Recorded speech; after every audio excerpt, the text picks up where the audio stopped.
A few months ago, I woke up and I had a realization that scared the shit out of me. I was 33 years old, and for the better part of a decade, almost 10 years, I had been building someone else's dream life. I realized I was wasting my time. For the past 8 years, I've been working in the film industry.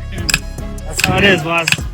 I work in the art department, designing sets, building worlds, and helping to bring stories to life. It's a pretty incredible job, and I'm so lucky that this is what I get to do for a living.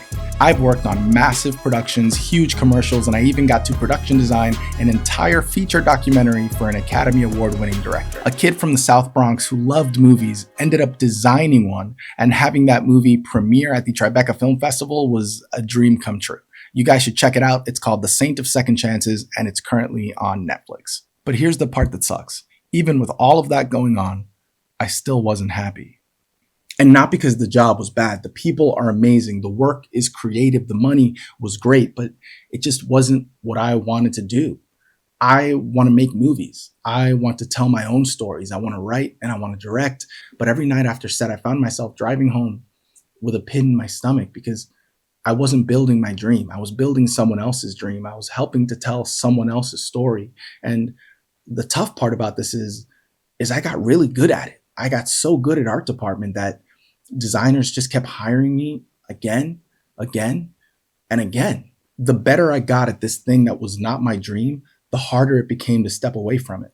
There was money involved, opportunity, momentum, and every time I thought about stepping away and focusing on my writing or my directing, I had one excuse after the other just ready to go. At first it was, come on, it'd be really stupid to turn down this amount of money. And then it became, I just got done with a massive job.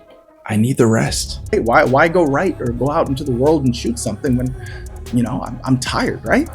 Then it became, I still have time.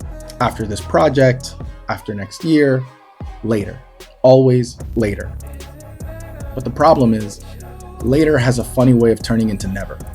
Because while all of this was happening, I was also doing everything else. I was building sets and running marathons and doing jujitsu competitions. I even started teaching jujitsu at my gym.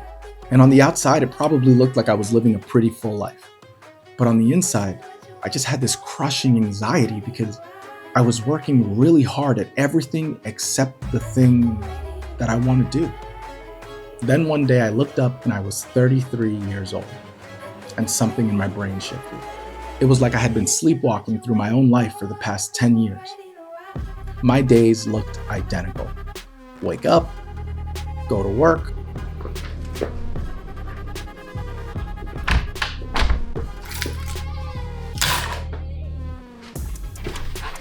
go to jujitsu,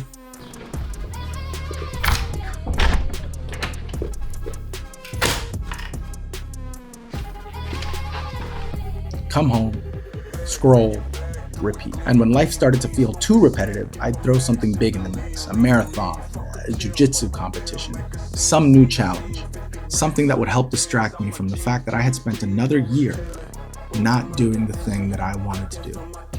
When I turned 33, time suddenly became very real, and not just with work.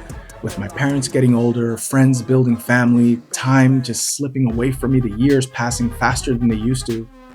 And one morning it hit me harder than a throw from an Olympic judoka. These are the good old days. The version of my life right now, I'm gonna look back on one day, and I'll either remember it fondly or resent the fact that I wasted all these years. If I kept living the way that I had been, I knew that one day I'd wake up at 43, and then 53, and then 63, and I'd still be carrying that same anxiety, that same regret, all due to the fact that I was not chasing my own dreams. I was helping to build someone else's. So I made a decision. No more tomorrow. No more next year. I refuse to feel this way again. I refuse to look back on my life in 10 years and realize that I had spent another decade waiting to feel ready, waiting for permission, waiting for the perfect time. The truth is, that moment never comes. You never wake up one day perfectly prepared to chase the thing that matters most to you. And once I accepted that, everything changed.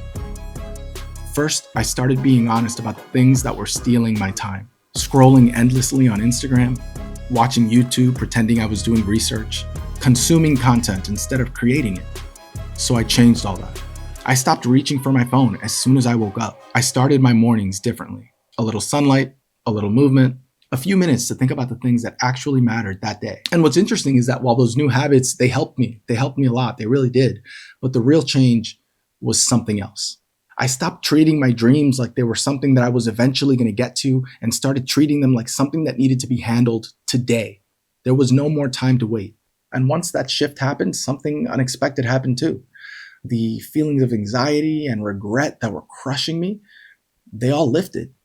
Because when you finally start moving towards the thing that you care about the most, you stop feeling like time is slipping through your fingers. And that anxiety was replaced with gratitude. I was grateful for everything.